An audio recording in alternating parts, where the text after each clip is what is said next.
minutes ago, I was sitting here thinking about gender norms and naming conventions in the English language. And then I thought of an idea that is either the stupidest idea I've ever come up with, or it perhaps holds some merit and will help us unlock some of the key secrets hidden beneath the subconscious of how English developed. That idea is that possibly our language is subconsciously gendered in the way that it has come to evolve, in the way that it's structured, but we don't know it yet.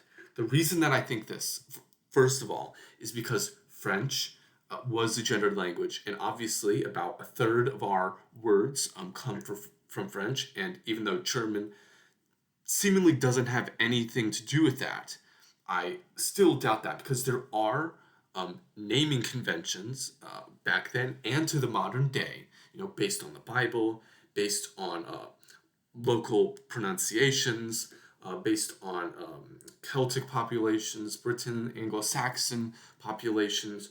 All of those had their own naming conventions that were later adopted into English, but still, there's generally a standard, at least of modern day, of feminine versus masculine names.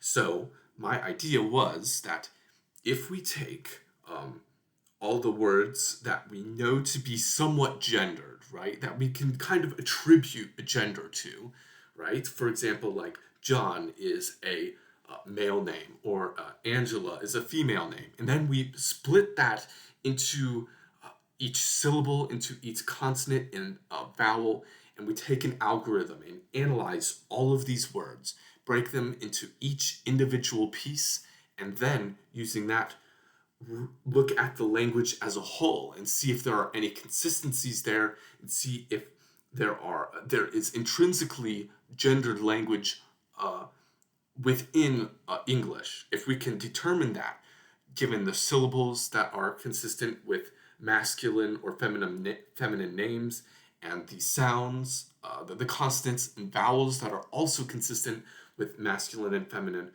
would we see any consistency within normal speech, within normal writing, with towards one or the other, or depending on the topic, we could determine which kinds of words are more masculine and feminine.